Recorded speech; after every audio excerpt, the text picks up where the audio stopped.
I would like, though I'm not the first and won't be the last, to welcome Brenda Coultas and Wayde Compton to Berkeley, Bay Area, where, yes, that's right, where I'm thinking respectable poets can wear sandals in January. And Wayde and Brenda brought to us by the Holloway Poetry Series and Mixed Blood Project. Before I turn this podium over to Cecil Giscombe, I would like to announce the upcoming readings in the Holloway series this year, 2010 season of spring readings. And now if our gnomes will pass around. Oh, it's coming, good. You will find in your laps rough cut slips of paper with names and dates. Here's the lineup. February 18th, eco-poet Brenda Hillman. March 17th, first-generation language poet Bruce Andrews. April 8th, Cajun concert pianist and poet Oni Buchanan. And April 15th, the first national poet of Wales, Gwyneth Lewis. That's the lineup, and with that, I'll cede my position.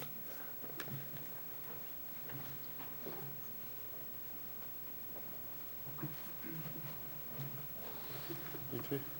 Thank you, John. I'm just going to say a couple of very quick words about the Mixed Blood Project. The Mixed Blood Project is a cross-cultural poetry and talks series that was begun by a group of Penn State faculty members in 2002. I was one of them. During its Penn State years, Mixed Blood brought to campus and to central Pennsylvania writers whose work cuts deliberately across conventional literary and social categories. The Mixed Blood series is interested in the contemporary African-American or African-Canadian avant-garde, writers who are experimenting with form and content in this post-Black arts moment. But it's also interested in experimental practices, post-language, for example, more commonly associated with white writers. We're interested in the act of intersection. The series emphasizes both literary innovation and languages of and about race. Talks by the writers are given before or after the readings. Earlier today, Brenda Coultas talked about the origins of her work and the racial geography of southern Indiana and Kentucky. Wayde Compton talked about the shapes that racial passing might take. Both talked about the way language claims and defines and troubles race. Mixed Blood continues at Berkeley in combination with the Holloway series in poetry. We bring 3 writers, innovative, experimental, difficult writers, to campus each year to both read their poems and to talk about issues relating to race and poetry. The talks and poetry by the 3 visitors will comprise an annual issue of a journal called Mixed Blood, a publication of approximately 60 pages. There are copies here of the first issue of Mixed Blood. Those are free for you. There are books for sale by the poets. Buy those, but take a copy of Mixed Blood and take it home and read it. And I will leave the stage as well. Rebecca Gatos and Anthony Bello will introduce tonight's readers. Mr. Bello.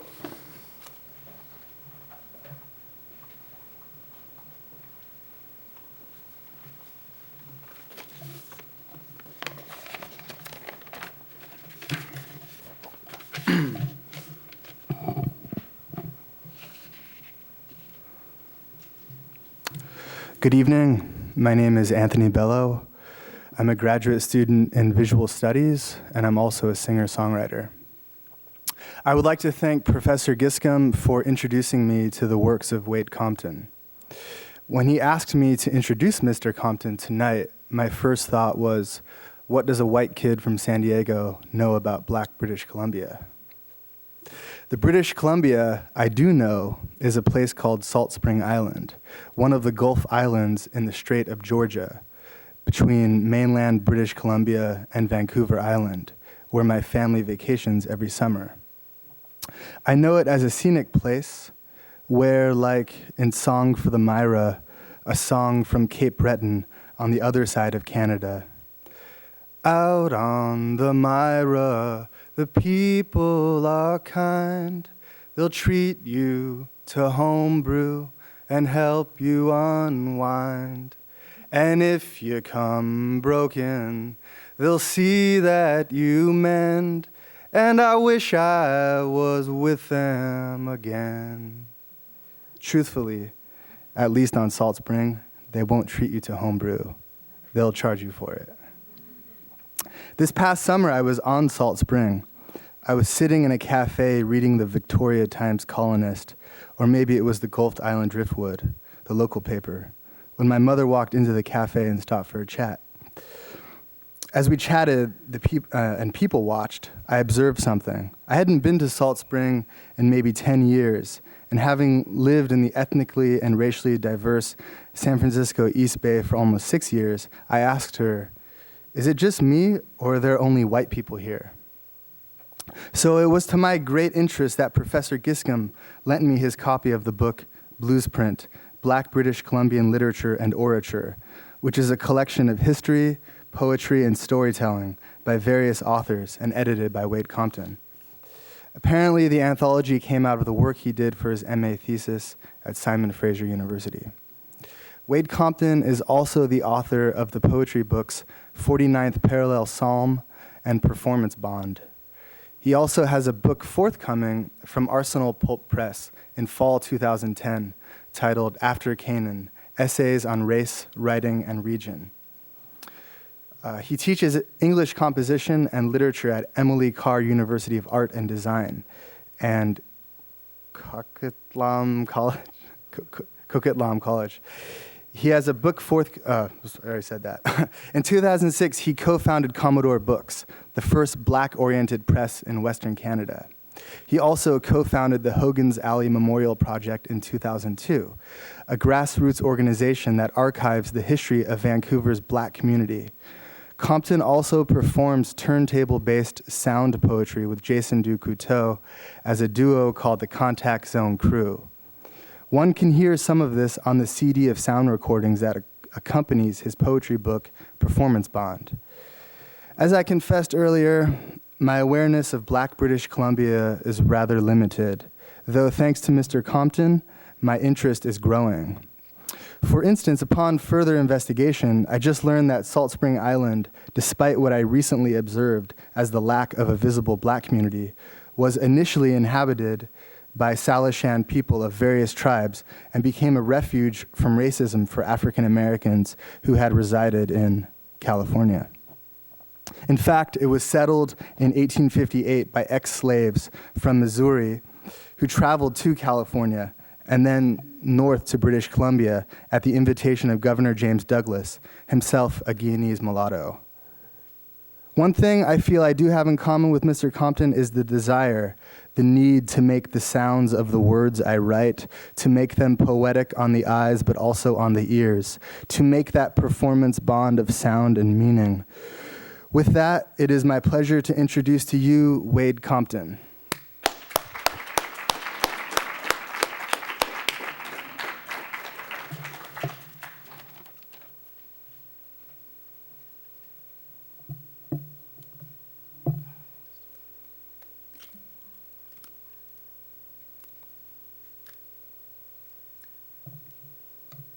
Thanks very much for that introduction. It's really helpful because usually when I do a reading about Black BC stuff, I can count on my audience to have no idea what I'm talking about, and so I have to provide a lot of context, and you just did that for me, so that's fantastic.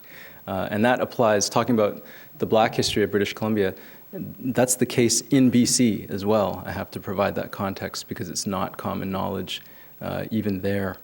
It's starting to become more well known, but that's fantastic. So I can go straight into reading some of this because you have some of that background. So the first poem I'm going to read is about James Douglas, who was that Guyanese quadroon, I think, who invited, or it's probably invited the black community of San Francisco to come up to Victoria, British Columbia during the gold rush there.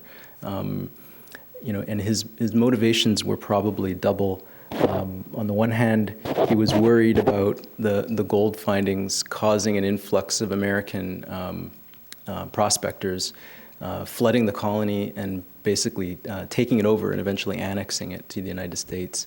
And so fearing that, he had the foresight to ask the black community of San Francisco to come up and kind of it's got to be the only place in the Americas where the black community was the merchant class that was kind of the buffer between opposing forces, and basically created this kind of niche population there. That's looking at it cynically. On the other hand, because he was part black, I've always thought, maybe he was also trying to help them out. They were here at a time when it was lead up to the Civil War, and it looked like California might side with the South and become a slave state, and had very ambiguous laws that were getting passed around that issue, and becoming increasingly repressive at the time. And so half the black population of San Francisco moved in the course of one summer to Victoria and started the nucleus of the black community up there. So this is my poem to James Douglas, and I'll read a bunch of these these poems around that migration from 49th Parallel Psalm, and then I'll read a bit from Performance Bond. O James Douglas, our own quadroon Moses, should I place a violet on your grave, or hawk a little spit for your betraying ways? O white man, black when out of favor, our fates braided like rutting snakes, the cabal that is negritude, the counter-conspiracy to make a black Northwest be. O James Douglas, you held the keys like a lesser Legba, laughing, shuffling passports, passing in your black and white archival stance, decked nonetheless in what I dream as Garvey-like imperial plumage. Company man, on the winning team, backing the right horse, the best telegony. 1,858 years from Christ, in the wilderness, far from home and the Caribbean and ancient Rome. Britannia rules the roost and waves a few, blacks on through, from slavery to the freedom to be loyal manpower for a crown expansion, manacled to the company town and second-hand scansion. O James Douglas, did you ever see yourself in us? Did you ever stop in your war versus the wilderness and think, we?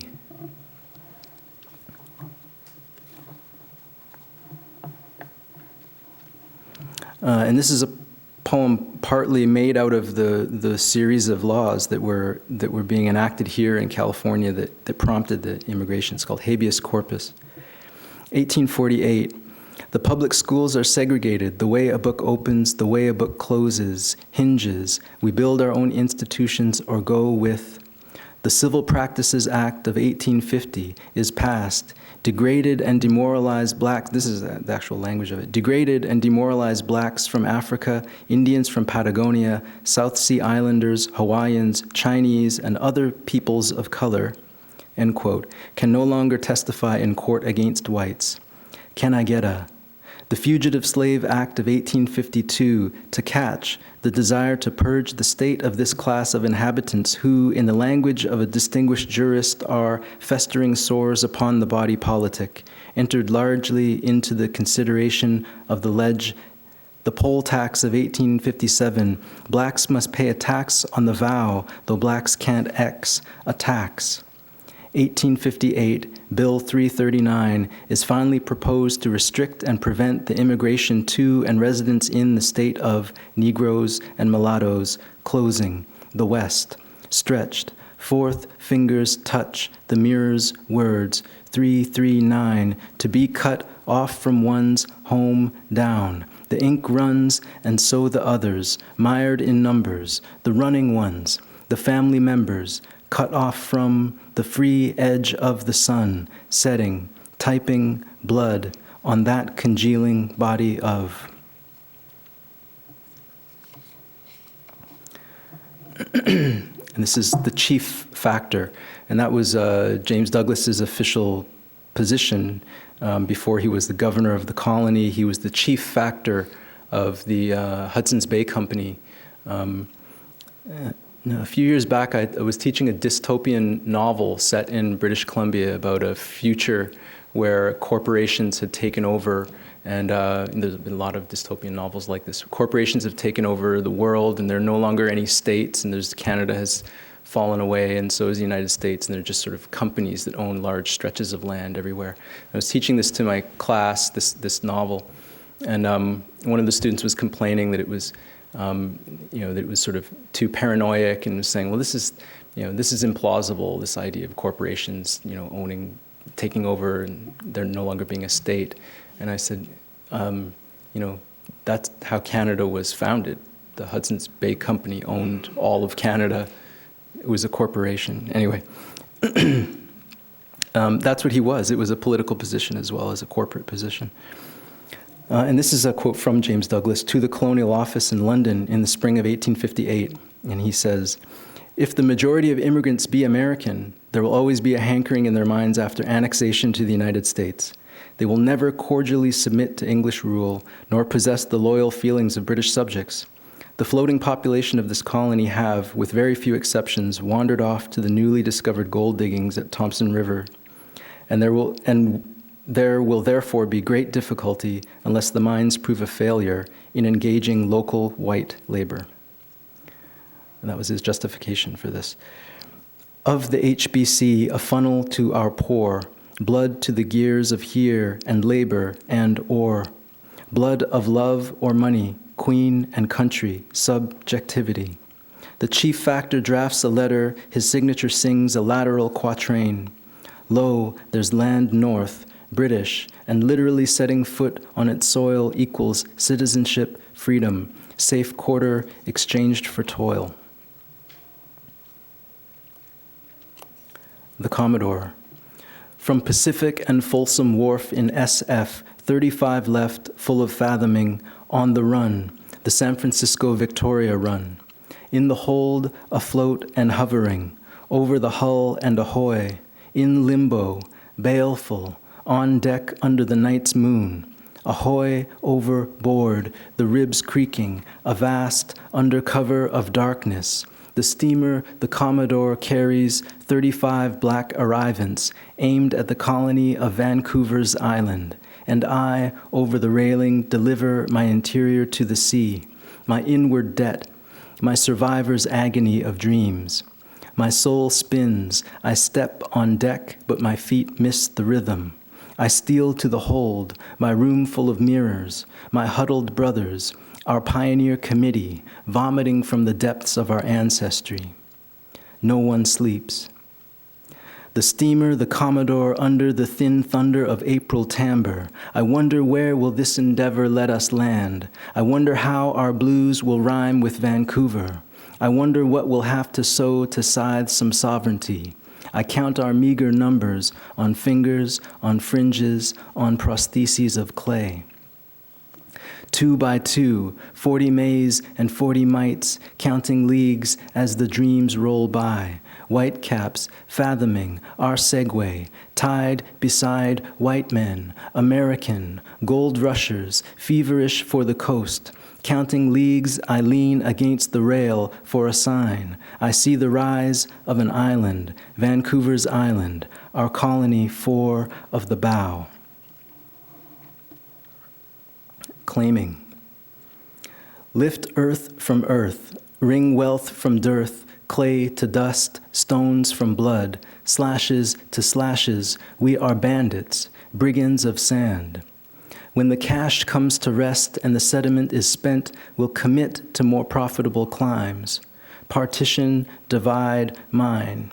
Fingers in the earth holding like roots. Fingers finger the roots of the rush, the flush of fever, the viral entropy of luck, the flecks of yellow I never before noticed in my own eyes as I lean into the silver of the river. I am at the apocalypse of my prospects.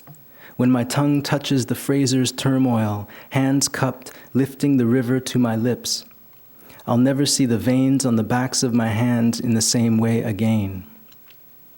Enough gold lies below to bribe sight back to the blind. There are hard rivers of difficult glitter. Betterment I want so bad my sweat runs cold. We camp, bed under a smoldering moon, in deep, a circle of outcasts, Irish, Americans, Chinese, criminals, and one runaway me. We are hunters of the hunger for gold. We walk sorting thoughts of earth exploding. We shuffle face cards without laughter. We will always ever after sleep with one eye on the trigger of our trust. We are in Indian country, pounding punctuation, lassoing and staving our names. Bitten by the sight of stars, the night with 10,000 teeth takes its tax of blood. We tend a fire, sleep, a shivering coil around the smoke's curling cataclasis. The back of my hand is my pillow. Tomorrow we will axe at the earth's entrails, but tonight easy sleep is all I want out of the dark. In this time of casting away stones and of gathering stones together.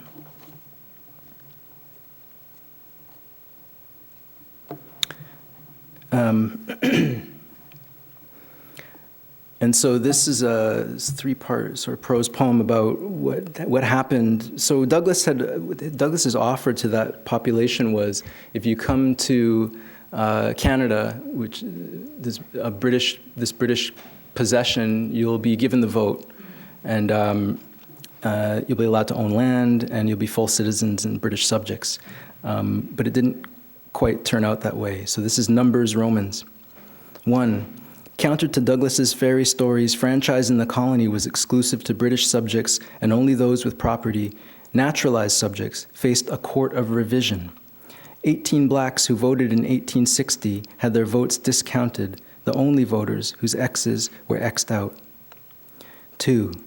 The Victoria Pioneer Rifle Company, or the African Rifles, was composed of 50 black volunteers under Captain Fortune Richard. You couldn't make these names up, Fortune Richard. The point being to protect the colony from American annexation and the specter of slavery. So there was no militia. They had gunboats, but there was no militia. So the black population formed the first militia because they were the last people that wanted that place to be annexed by the United States, right?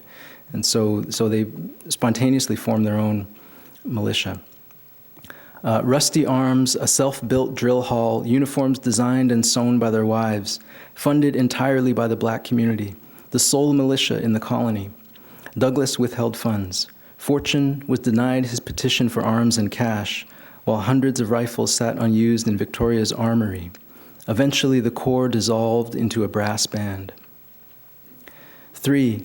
Jacob Francis, lucky enough to have been born black in England, therefore a British subject, therefore allowed to run for office, lost a local election to a white opponent. When the opponent was disqualified for being absent from the colony at election time, Francis, ostensibly the winner, instead was disqualified by the Assembly on a technicality. His written petition was said to have had too many erasures and interlineations in the body of the document. So I'll stop there and switch over to performance bond and read a few poems from here. The first one I'll read, which is I think it's actually the earliest written poem of mine that's in either of these books, and really not my best poem. But the reason why I'm going to read it is because I'm in the United States right now, and this poem is probably the most has had the most legs of any of my poetry because it's called Declaration of the African Nation. And I guess a couple years ago, Rush Limbaugh said something called Barack Obama African and caused this shitstorm of controversy around that. And I didn't know that when it happened. And the way I figured this out is that on my Wikipedia page at some point, somebody had added my bio, and then at the end, and Wayde Compton is the author of this poem, Declaration of the African Nation. And I'm kind of like, yeah, why that particular poem? What's going on? And sort of followed the links and followed it back to this story and realized that all these bloggers have been talking about my poem. Look it up if you have any interest in this. And what's really disturbing is I was being used as the evidence by these conservative pro-Rush Limbaugh bloggers that the term African is not racist, because they sort of traced it back to me through a few other people had thought of it. I'm not the first person, or I'm not the only person, but apparently I'm the first person that put it in print somewhere. And so they say, well, so he was, just speaking something that black folks call themselves, I guess, because Wayde Compton published this poem. So, which is absolutely horrifying to me, because I hate Rush Limbaugh. So, and I'm pretty sure he was using it as an epithet, and this poem is dripping with irony. And anyway, so you'll hear, so here's what I wrote. Declaration of the African Nation. Hazel so definitive. Is the window half open or half closed? Is a black rose natural? Is it indigenous to this coast? My teacher said a semicolon is just a gutless colon. Yellow. Coconuts get eaten from the inside, the sweetness and light from the milk and the flesh, not the husk, so skull-like. One friend said she's white, except for having this brown skin, and sometimes she forgets it until a mirror shatters that conclusion, casting blackward glances sideways, askance processions of belonging, possession.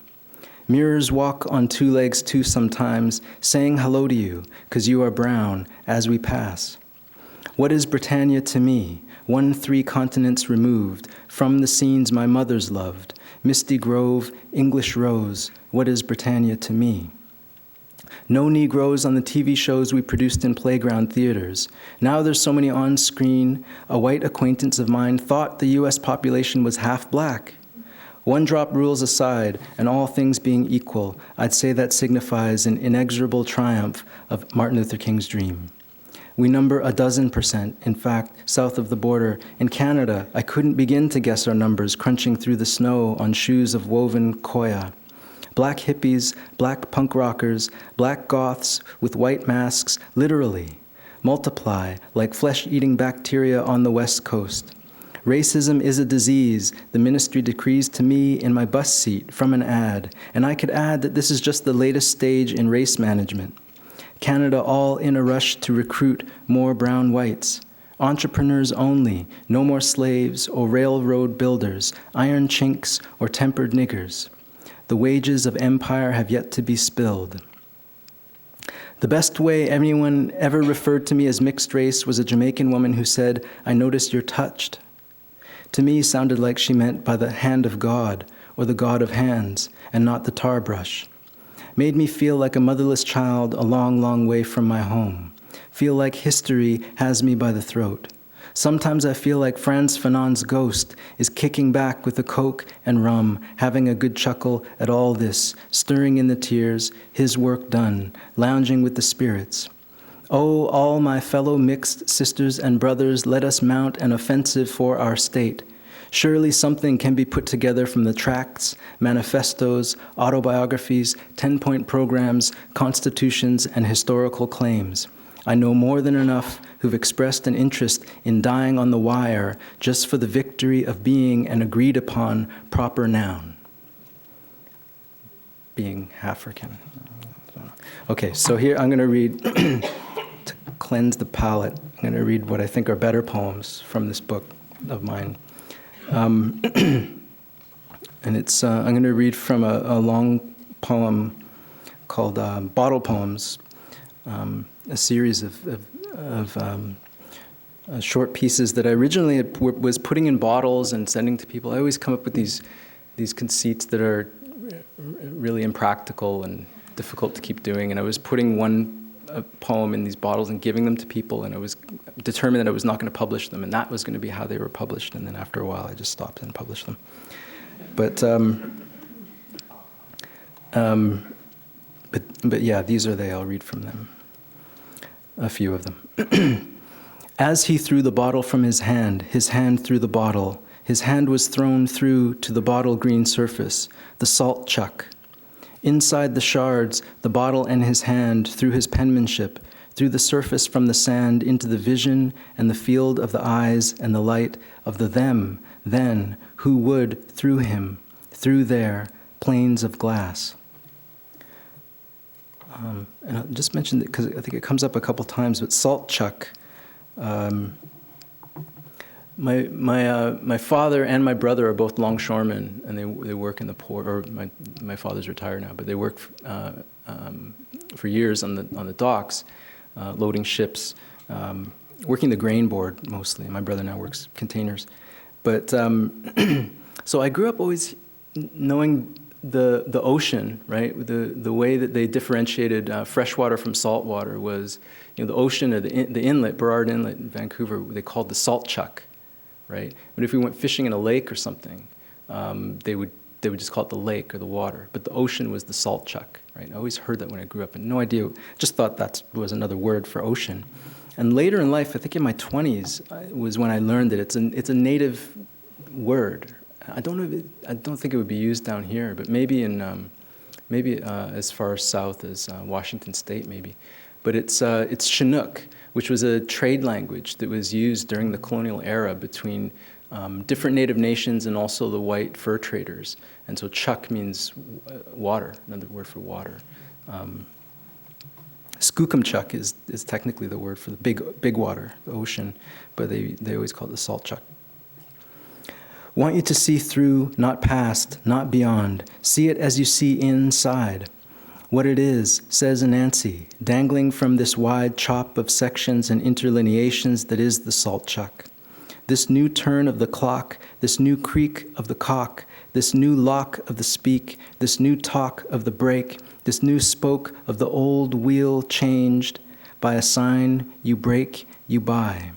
Old web song and dance, old stereoscope, read cover, color, through to the new ship of ink, the new ride, read through, riding on water, words sink to treasure, writing a map of afterwards, with your red finger to who, wherever, riding to.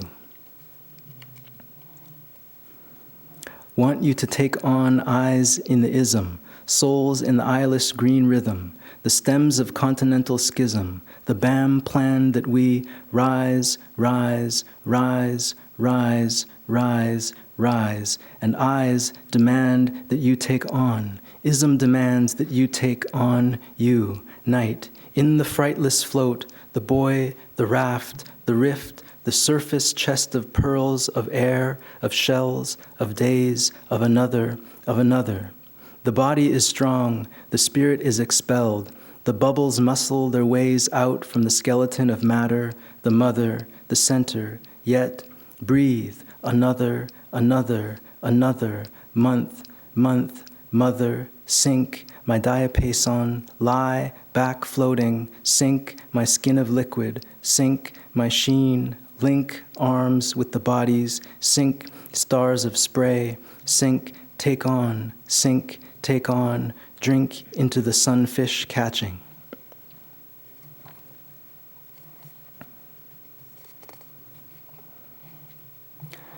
Ox by ox, lynx by lynx, and the dove soars toward shore with a branch of rainbow in its beach, its fluttering belief, its supplementary feet, its color-seeing eye. It lands on his wine-wanting mind like a rhyme, and it spans, and its mate not spoken of, and it flaps above his nestish head, and it's happy enough, and the gods with birds' heads are dead, and the gods have been crossed over, and it's enough to know the new times are arrived. Mifflin Gibbs, they contend you are dead. Somehow, still don't, sit still.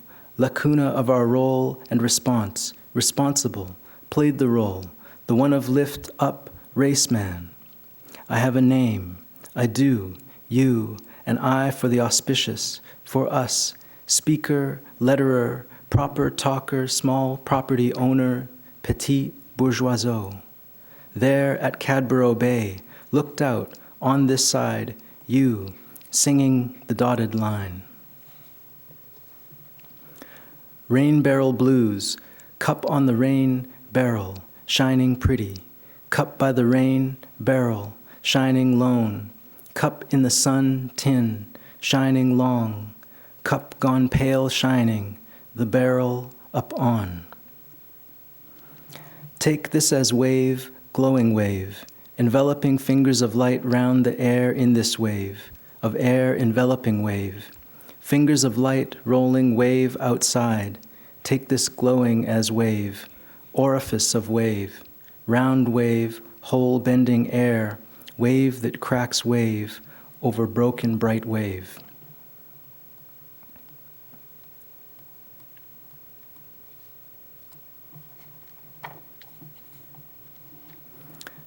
And the last one. To the summit of the glazed sea, the beveled surface deep, climbing the briny level, we walk on glass, not embers. Brokenness delivers us from the unillusion under us, asunder us in wonder, waking glass. Taking on water, waves of molten memory sing, outside in, to the whole hope of shattering. Thank you.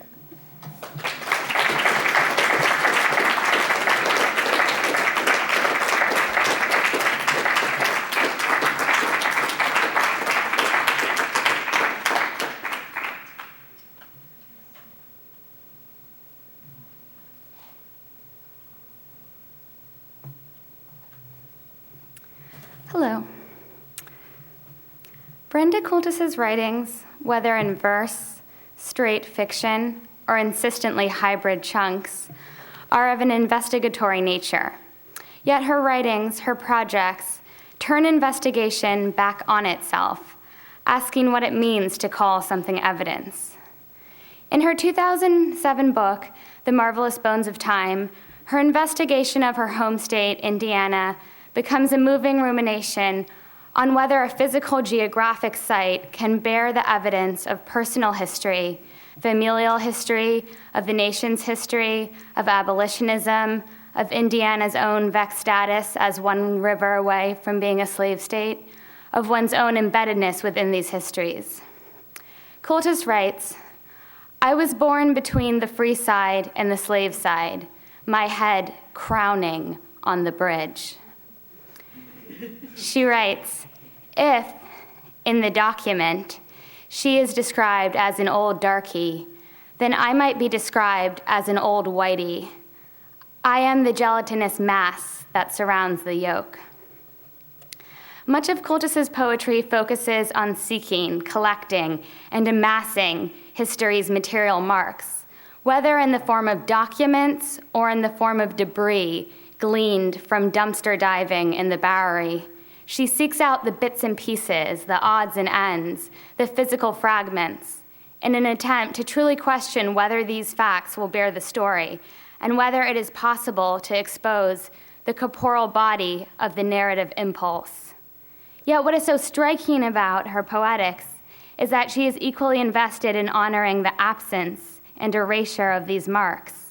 She entertains the impossibility of evidence, writing, I could follow these paths and find car bodies and dump sites, deer bones and garbage.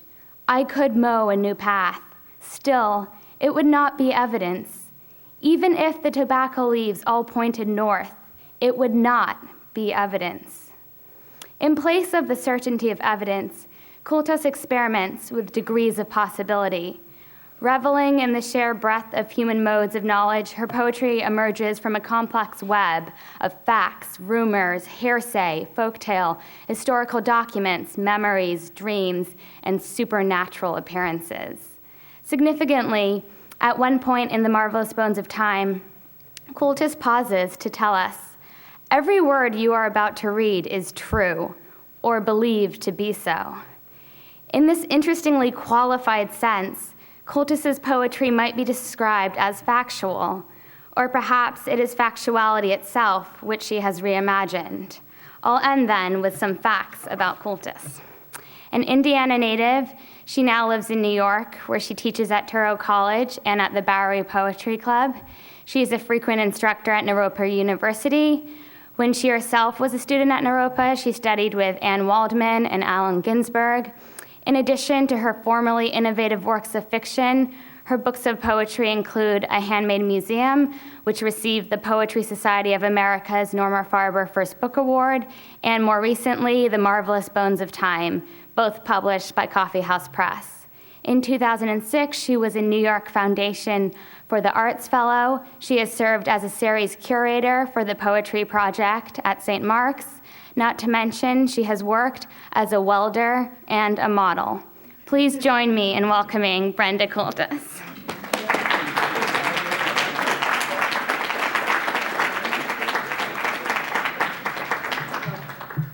Thank you. I won't strike a pose.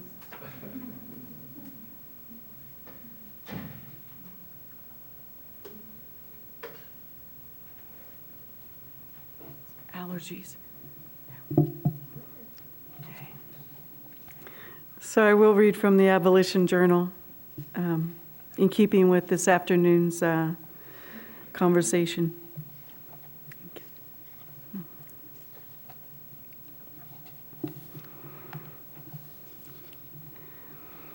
I found pathways and markers, but none which led directly north. I could walk and find an arrowhead or spear point. I could walk after plowing and find flints. I knew someone, an iron worker, who could point out burial and village sites in river bottoms. These things can be proven with stone. I could follow these paths and find car bodies and dump sites, deer bones and garbage. I could mow a new path. Still, it would not be evidence. Even if the tobacco leaves all pointed north, it would not be evidence. I never worked or floated a boat on the Anderson River or ferried anyone across the Ohio. I did not walk to Gentryville to borrow a book or to repay 2 cents. I did not move to Illinois to practice law. I was not in love with Anne Rutledge nor Joshua Speed, and I did not marry Mary Todd, although I have always admired her. No, I have never split a rail, and indeed, I am not a Republican. Looking from the free state, there is a river, then a slave state. Turn around, there's a slave state, a river, then a free state. Riding a yellow school bus through Lincoln City, other Hoosiers are the residents of Spencer County, thinking of Lincoln. I was a Midway Panther, Christney Wildcat, Heritage Hills Patriot, surrounded in all directions by Tell City Marksmen, South Spencer Rebels, Tecumseh Braves, Boonville Pioneers, New Harmony Rapites, and I used to call myself an American. I am a color that is an uneven beige, have a face with reddish tones, read about a man who's described as colored and free. If in the document she's described as an old darky, then I might be described as an old whitey. I am the gelatinous mass that surrounds the yoke. Some of these places I knew the names of. Diamond Island is an island I've seen from the bridge. Wabash River I swam in. Peabody Coal Mines, formerly cornfields, I might have been drunk there. The documents describe a fisherman's hut. They describe a bank and a point. They describe a river. They pretend their business is bass, perch, and bluegill, which they sell to steam and flatboats. And they travel at night up Little Pigeon Creek, from which my father fished. The engineer conducted a train regularly, he colored and free. The silent train, riders of what color, moving towards water. The train has a head and runs through the night, the length and carriage of it, trees and crops fly by, driving through a finger of water, over the shoulders of a river, into the mouth of a creek, towards a point on shore.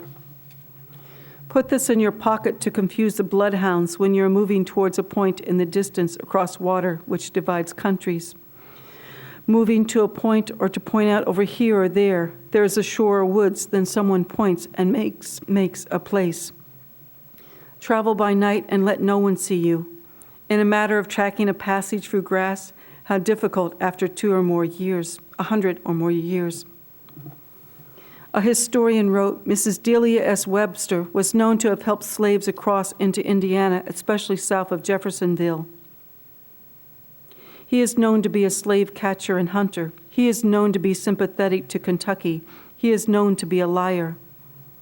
100 years hence, will there be markers commemorating where we had borrowed a book? Will there be symbols pointing out our former dwellings and facsimiles of our living rooms? Will our belongings be preserved? The childhood books and clothes, journals and cursive handwriting? And if the original is missing, will they write, this is similar to, or this is of the period? From the tobacco warehouse, old Uncle Simon led others out, saying, freedom would do him no good now. Me, a blade of Grass Township, Spencer County, southern Indiana. I thought of Klansmen when I thought of Indiana. I thought of the Imperial Wizard Stevenson, 40 miles to my west, and so I thought to know what is better about the folks of my county. Southern sympathies travel over water. Only in my 47th year did I know I was a Yankee. Hoosier, a backwards person, a frontier corruption of Who's Your Daddy?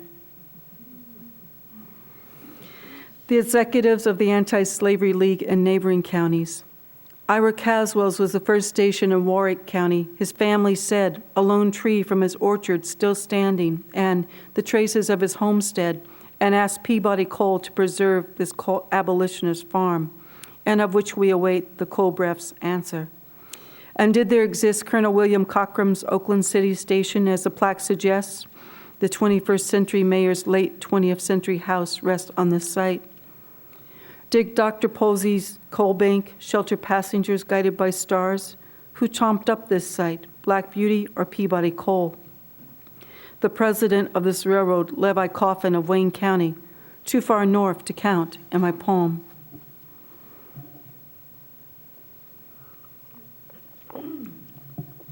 When he writes the body is ironed, he means leg irons and a large iron ball. Emancipation Proclamation. If I said emancipation, or if I said manumitted in this county, if I said reparations, some might say those are fighting words. Or if I said Lyle Station, the first black town in Gibson County, or I could say Stevenson Station, a black settlement within shouting distance of the South in Vanderburgh County, and I could say Lincoln Gardens, a historic housing project in Evansville. In the history of the county, they wrote CO for colored. Of Lyle Station in 1849, I could certainly write the best cantaloupes and these sandy bottoms, and the first African Methodist Episcopal Church. I could write a station existed run by a free man, Thomas Cole. I could write these nearby whites, David Stormont, John Gaithers, David Hull, assisted passengers. I could write the author of Lyle Station yesterday and today, ask why this history has been left out of the textbooks.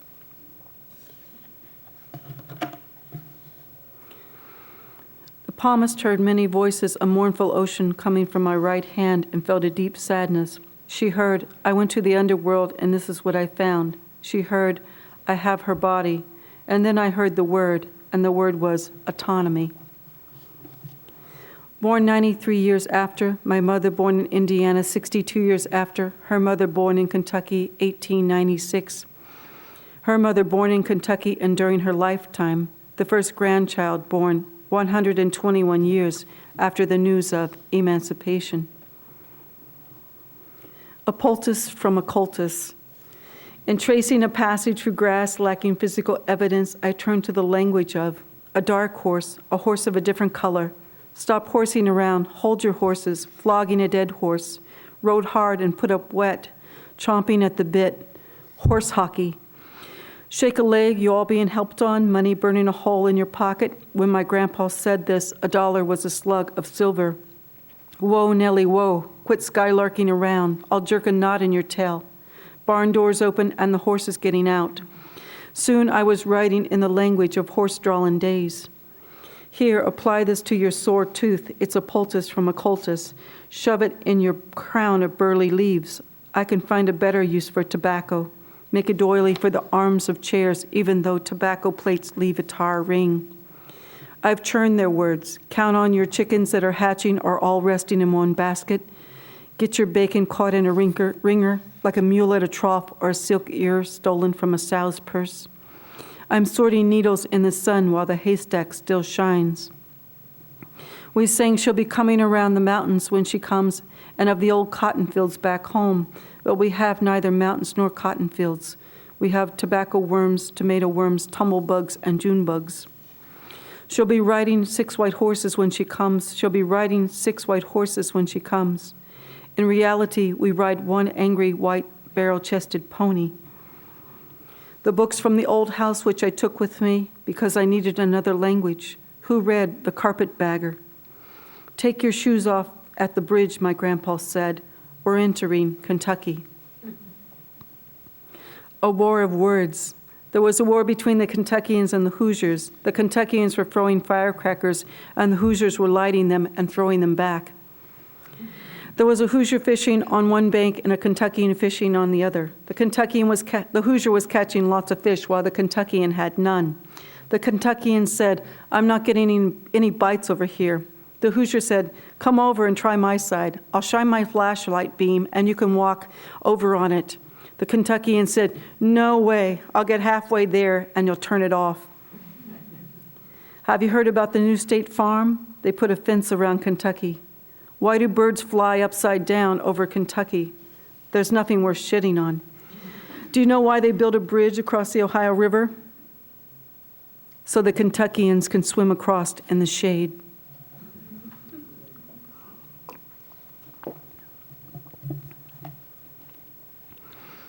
The Bluegrass State. Although it is called the Bluegrass State, they're better known for the weed. You can buy any kind of drug in most factory parking lots. There are drive-through liquor stores in dry counties in Kentucky. They have bluegrass music and a radio show called Old Scratchy Records. Bill Monroe and the Shady Boys lived there. Daniel Boone brought the first slaves to Kentucky. Kentuckians roller skate in old tobacco barns. Everyone strips tobacco in Kentucky. They know barbecue and horses in Kentucky. Wendell Berry, a poet, is from Kentucky. The Shakers built a round barn in Kentucky. For heaven's sakes, Kentucky is all that separates us from Tennessee.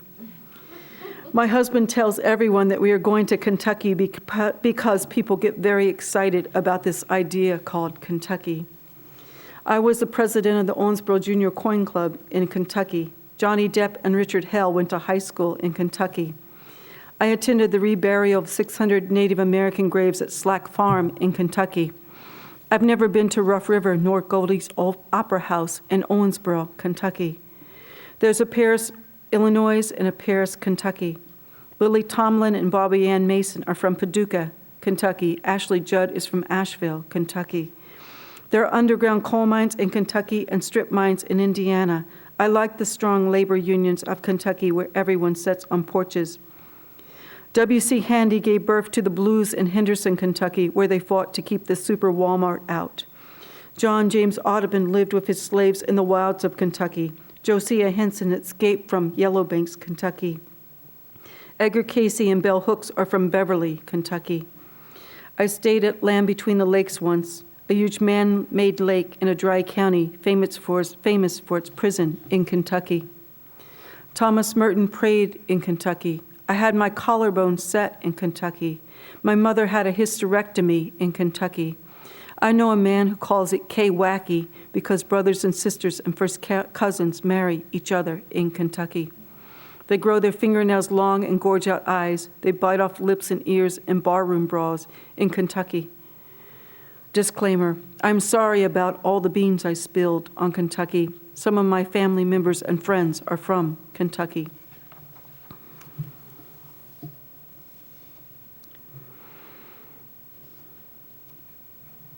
A postcard.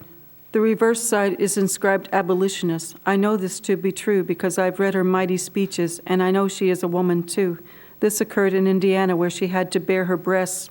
I never doubted her, and when she said, "Ain't I a woman too?" I said, "Yes, from this place in which I write, and in which she once lived, and there exists a library named for her, and as always, we are near a river." In my township, Come to Grass Township, where very few smoke the grass. Oh, they might smoke corn silk, Jimson weed, crystal meth, or chew tobacco in their grasshopper mouths. The old Platt book with names written in spidery ink, McCoy, Cruz, Ash Galtney. Plots of land divvied up by the first white men.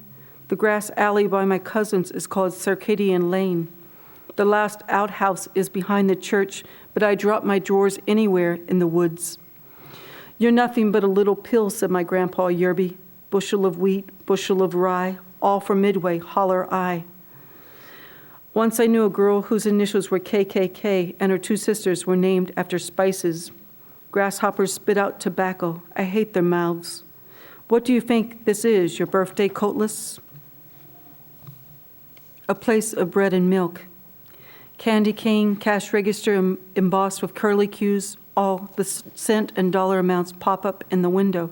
The wooden change drawer, the adding machine's black body with ivory and red keys, the soda cooler where the drinks stood in water, an upright wood burner, not a pot-bellied stove, spittoons, brass and fancy, or an empty tin can will do.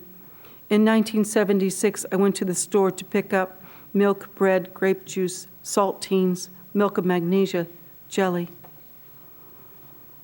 Bloomfield, Midway, Sandridge, Enterprise, Fulda, Jonesboro, Eureka, New Boston, Rockport, Hatfield, Evanston, Buffalo Bill, Santa Claus, Pueblo, Pyatteville, French Island, Lincoln City, St. Minard, Mariah Hill, Lamar. No, I've not been everywhere, but I've been around, even to Bullocktown, Warwick County. Although the post office closed in 1895, I mailed a letter.